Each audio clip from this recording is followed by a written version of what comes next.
Hello everyone, welcome to a new chess video. In this video, I'm going to show you how to win in a very decisive way against your rivals with the famous King's Gambit, one of your favorite gambits. And I'm not surprised, it's a great gambit and very difficult to defend.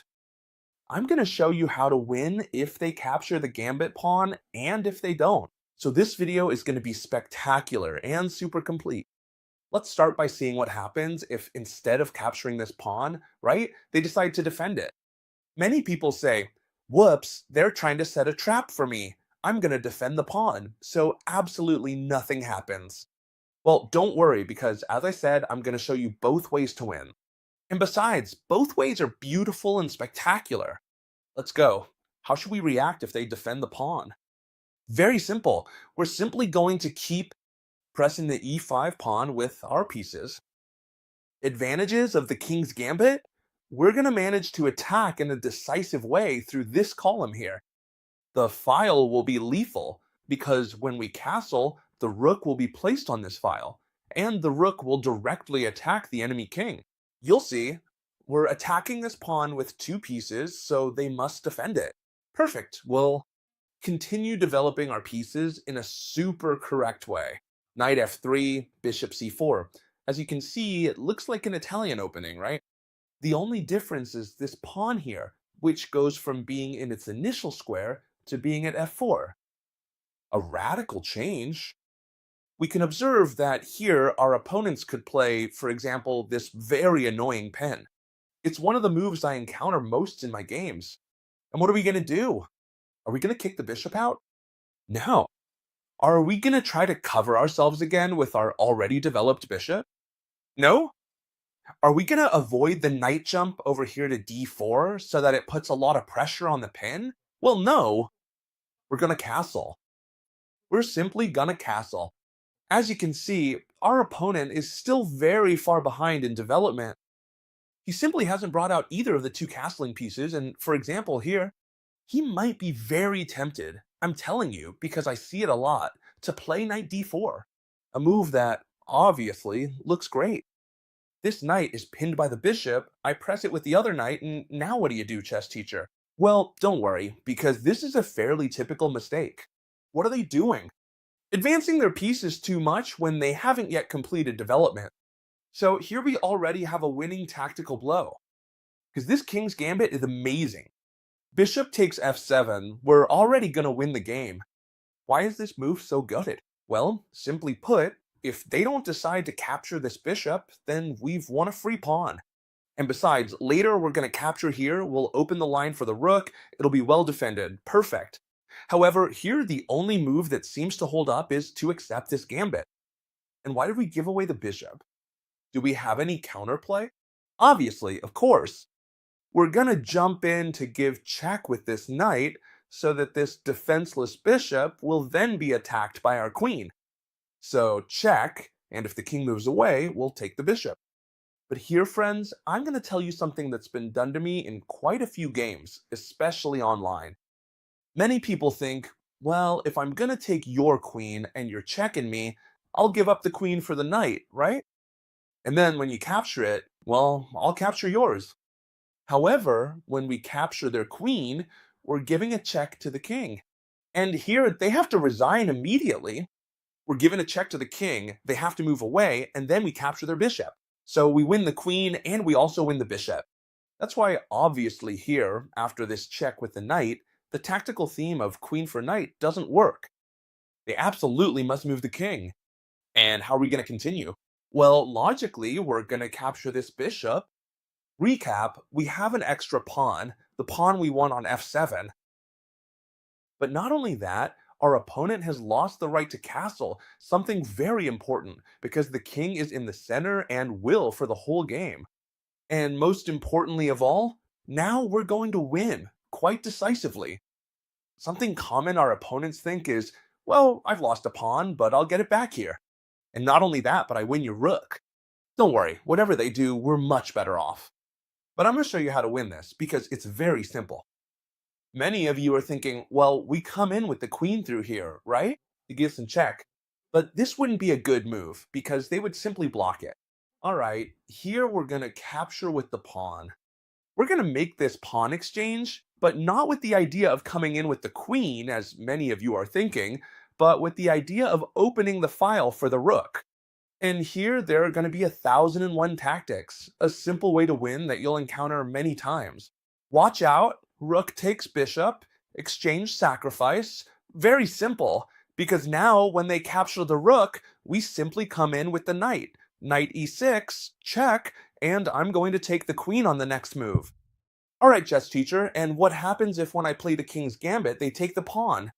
Because logically, I find thousands of games where they take the pawn, and if I don't know how to continue, I'm gonna lose the game. Don't worry. We're gonna play knight f3 because this is super nice. We play knight f. What are we threatening? Well, if our opponent gets distracted now and plays a move that has nothing to do with the position, like I'm just making this up, okay? Knight to c6. We're gonna play d4. Alright? We have the pawn center, we're attacking this pawn right here, and we're going to end up with a fabulously good game for ourselves. We have the center, our bishops come out beautifully, our rook's going to have an open file. It's obvious, right?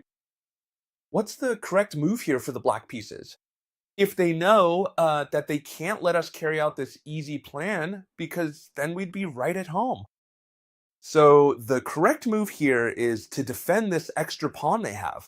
Yes, it looks like a risky move, but it's a correct move. Plus, it defends this spot, it can come and threaten the other knight, and it seems like everything is held together. So, chess teacher, if they don't play this move here, I know I play d4 and I'm doing great, but how do I do it? If they play the good move, since nowadays many people already know what the good moves are, well then pay attention, okay? H4, we're gonna come and destroy our opponent's pawn structure. And you're gonna love this, because watch how it continues. First of all, can they defend this pawn? Well, if they try to defend it with this pawn, they've lost on the spot, because after the exchanges, this rook is left undefended, and we'd simply capture it. That's why this pawn cannot be defended with a6. Right? Agreed? It can't be defended with 6 either, and now I'll explain why. Before that, I want to explain what the correct move for black is, because here, black only has one single correct move. The thing is, it's complicated to figure out. The correct move is this pawn advance attacking our knight. If they play the correct one, what should you do? You should jump here with the knight attacking this pawn they just advanced, and besides, we have a fabulous position. We're going to play bishop to c4, hitting this spot. We're also going to play d4, threatening the other pawn that's no longer defended, and in conclusion, we have a very, very good position. Right? This is what we're going to do if they advance the pawn, which is the correct move. However, I've come across very, very few games where they advance the pawn. If they do, you already know the continuation.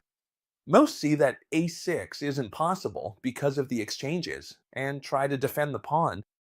With the move f6, perhaps the most logical move in the position. How should we continue? Well, this is very important. Serious mistake for white? Capturing with the pawn. Why? Because then black would recapture with their pawn and their structure looks wonderfully good. The correct and winning move here, pay attention to this because it'll fascinate you. Knight takes pawn. Sacrificing the knight, chess teacher, are you going crazy? Yes, I'm always going crazy. You know that all too well. Subscribers of the channel, but here we have a winning continuation. In other words, we've already won the game here. And you should learn this like it's a song or like it's a dance, because here you can already deliver checkmate. Is it easy? Is it fast? Well, it's neither easy nor fast, but if you memorize it, you'll win 100% because it's a guaranteed mate. First, we move in with the queen. That was the point of sacrificing the knight, since our opponent has pushed the kingside pawns too aggressively, leaving gaps for our queen to launch an attack.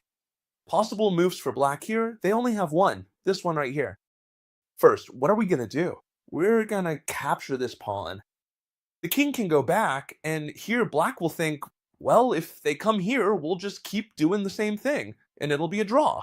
Careful, careful, careful, because when they go back, yes, correct, you must give this check again. But for what?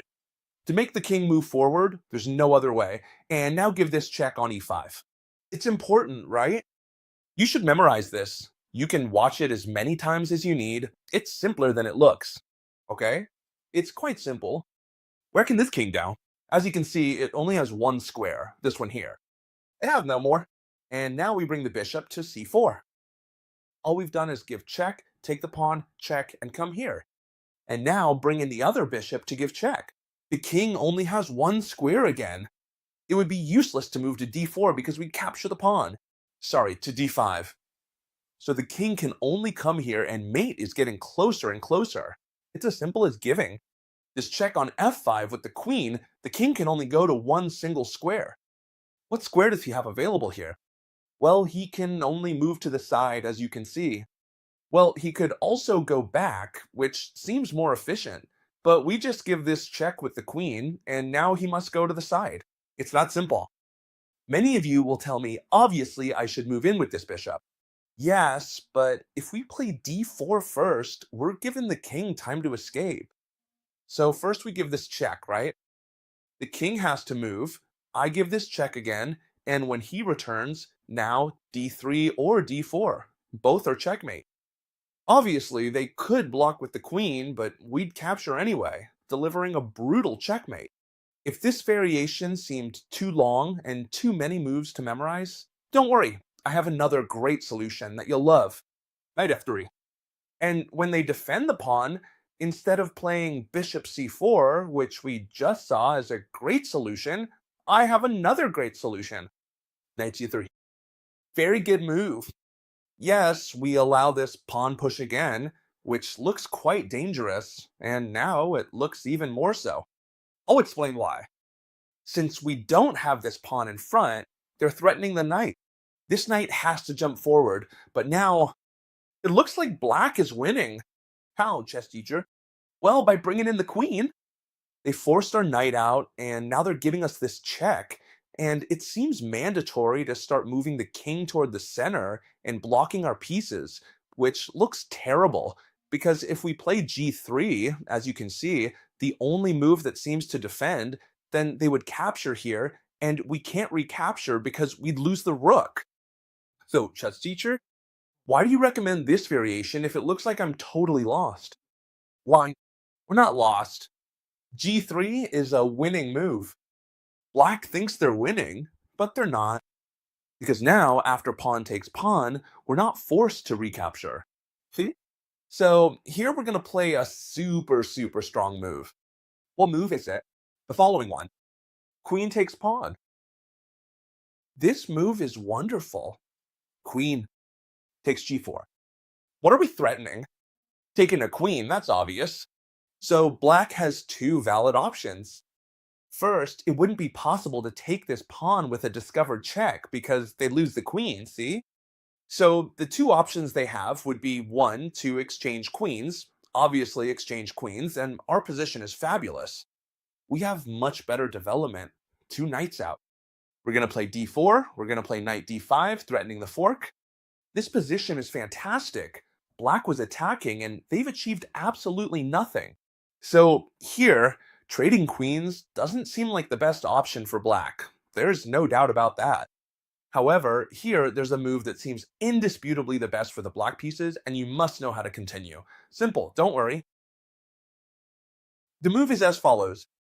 g7 discovered check. Many of you will say, wait, chess teacher, is he hanging the queen? Yes, he's hanging the queen, and in fact we must capture it. However, they're going to capture our rook and promote to a queen, meaning they'll have an extra queen. Watch how it goes. Queen takes queen, pawn takes rook, and they promote to a queen, and so here black has an extra rook. However, excuse me, we're win. Why? Because that queen can't get out of there. So our pieces will perform super well.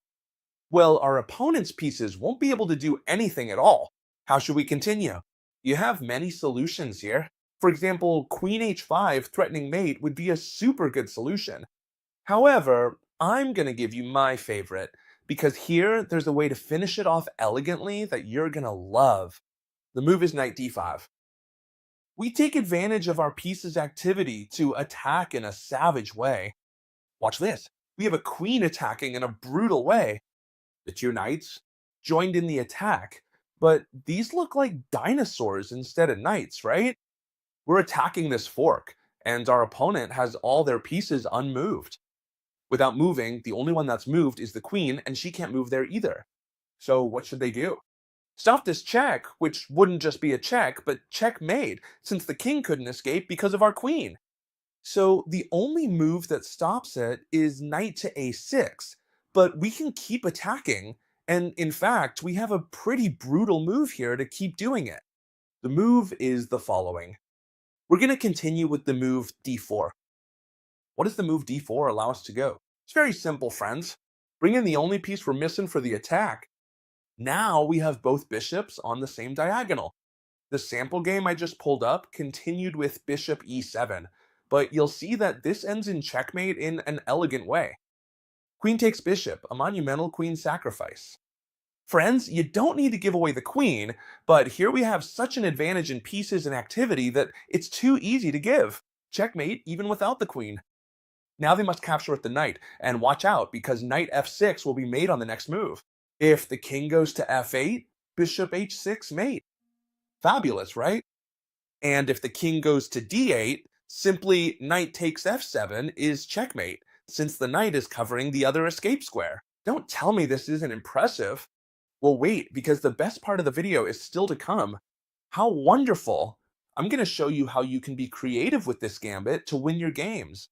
The good thing about the King's Gambit is that it has so many attacks that you can practically invent them if you play with a bit of logic. For example, we can play bishop c4 directly. The idea of playing knight f3 in our other variations was precisely to prevent the queen from entering through these very weak squares on the king side, right? Because this knight acts as a perfect defender. However, chess teacher, what happens if we allow, for example, with bishop c4 first, the queen to enter here? To give us this check, well, don't worry, because here, even though it seems like a very good move, in fact, it really does, we have an extremely strong move, which is king f1. Let me explain. Get 3, terrible. Why? Because they capture us and we can't recapture, because we lose the rook, right? So, king fun. Chess teacher, don't give me any nonsense. We just moved the king on our 4th move. Our opponent is attacking. They're coming to threaten checkmate here. I have serious problems. Don't worry, friends. Don't worry. The king is on f8, but we can be creative. I'll show you. For example, d4. Where were you going so fast with this bishop? Now, this bishop has to move, for example, knight f3. Where were you going with this queen? Now, this queen must move. And as you can see, if she retreats, simply, I'll give you the example, we capture here, and our pieces are, well, dancing in a club because of how happy they are. The only way the black pieces have here to try to sustain their attack and their position is to keep defending this pawn. However, right here, we have a winning tactical strike. It's a tactical strike that, if we're creative, will quickly come to mind. Bishop takes f7, a sacrifice you should always keep in mind when playing the King's Gambit. It's obvious you can't capture this bishop, as knight e5 check would follow, and we'd take the queen. Well, our opponent will see that this sacrifice can't be captured, it's obvious, right? And they'll play, for example, king f8. Alright, they played king f8, and they'll think, well, all that happened is he got back the extra pawn. No big deal. Don't worry, because we're going to take advantage of this precarious queen. For example, h3. And the queen is starting to run out of squares. Where can she move, friends? She only has one single square available. And that square is g3. There's no other way. And then we're going to manage to win this queen in a decisive way. Careful, because now they're threatening to capture our bishop. See it? Why? Because now if they capture the bishop, we no longer have the fork. But we don't care about that at all, because we're going after the queen. Knight c3. And when they capture the bishop, we'll play knight d2, attacking the queen and attacking this pawn. With 2 pieces, available squares for the queen. She only has 1.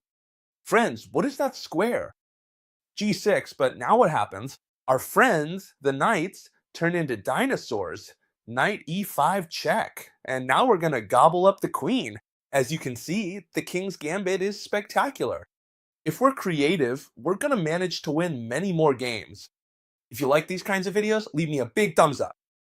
If we reach, listen up friends, a challenge, if we reach 400 likes, I'll upload another spectacular win with another opening I have planned. Yeah? So the challenge for you is to reach 400 likes. If you like this video and want to see many more, subscribe to the channel because you get a new video here every day. See ya, as always, tomorrow, friends, in another video. Goodbye.